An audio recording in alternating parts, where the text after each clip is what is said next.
The Kremlin says Russia will formally annex 4 Ukrainian regions as its own territory tomorrow. Moscow claims the occupied eastern regions voted to join the Russian Federation in so-called referendums, which were dismissed by the West as a sham. The United Nations says any annexation would violate international law. A stage has been set up in Moscow's Red Square where the annexation will be celebrated on Friday. President Vladimir Putin is planning to give a speech following a signing ceremony with separatist leaders who are already in Moscow. Russia last annexed the Ukraine's Crimea through a similar process in 2014. DW correspondent Nick Connolly now joins us from the Ukrainian capital, Kyiv. Nick, what impact are these annexations likely to have? Well, this is definitely a moment of Russia burning down any kind of bridges towards negotiation with Ukraine and the West. It's very difficult to see what can be negotiated about after this act. It's not something that at least the Putin administration will be able to undo, let alone maybe a future government could, but definitely not as long as Vladimir Putin's in charge. And so basically this means that this is going to be decided on the battlefield and that basically any diplomatic contacts are over. It also means more threats from Russia, likely of using nuclear weapons against Ukraine.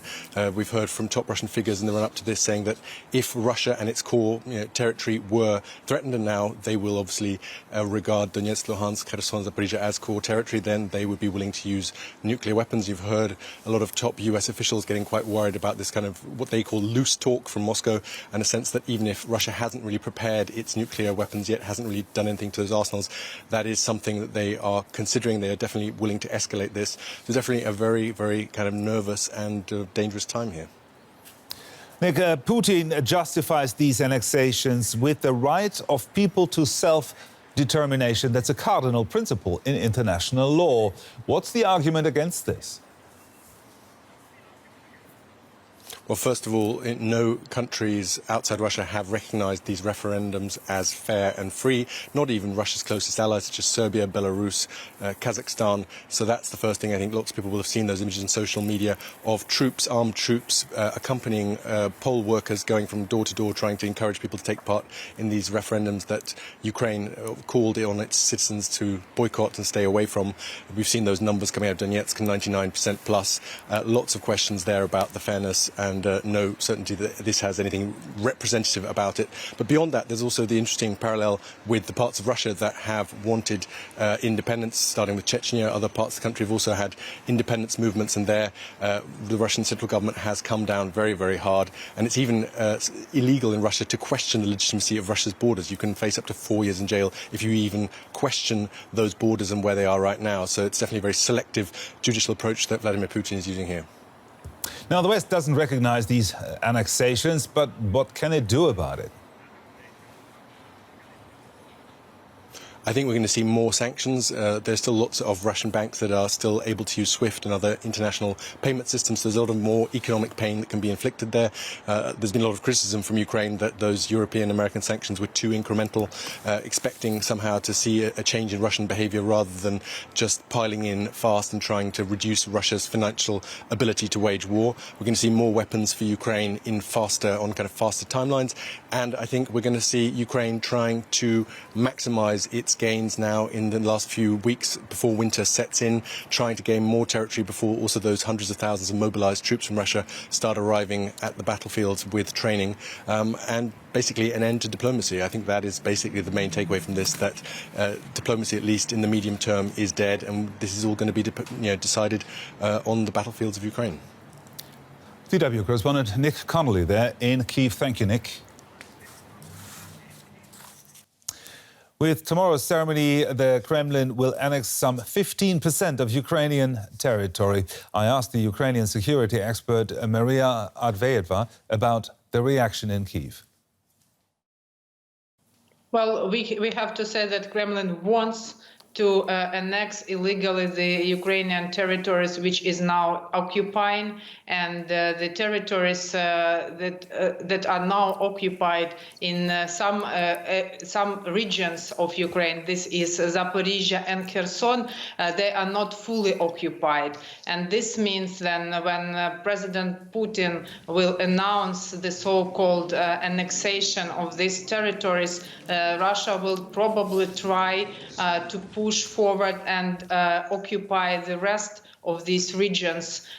For example, Zaporizhzhia, which is now controlled fully, Zaporizhzhia, the city, which is now fully controlled by Ukrainian army, is being shelled constantly by Russian troops. And of course, this will never be recognized, this kind of annexation by Ukraine. And the Ukrainian authorities have clearly stated that this fake referendum has nothing to do with the situation on the ground. And it organized also to mobilize Russian society to further support the so-called military operation. Now, what will change, for example, how will Ukrainians in these territories be treated who actually take Russian passports? People usually are forced to take Russian passports because they are in vulnerable positions, held like hostages. For example, if we take into consideration Zaporizhzhia, and now Russia has its soldiers and military presence on Zaporizhzhia nuclear power plant, holding as hostages people who are working at that plant. So we don't know clearly what is the situation because Russia does not allow the independent experts to be present there, but we can assume that they are forcefully given passports to people there, and not only in Zaporizhzhia, but also on other occupied territories. And this means the so-called annexation, that Russia will be able to mobilize these people to take them and forcefully move them to army, to serve in the Russian army, give them guns and tell them to go and fight with the Ukrainian army. Now, are you worried that this escalation by Russia will scare Europe into reducing support for Ukraine? This couldn't happen, because what will happen next, and is already happening, is that Putin will threaten the world with nuclear weapons. And actually, this is already we see, and this means that he is blackmailing Europe with the usage of tactical nuclear weapons.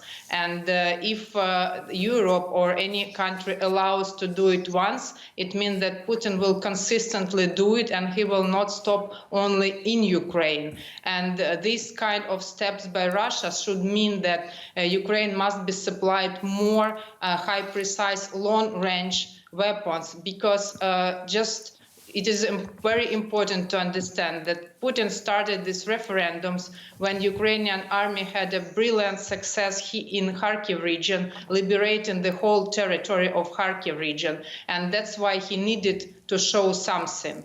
And the liberation of Kharkiv region was possible because of the supply and usage of high precise Western weapons. The more weapons will Ukraine get, the more successful it will be in throwing out Russians from the occupied territories. Maria Avdeeva in Kiev there. Thank you very much. Thank you.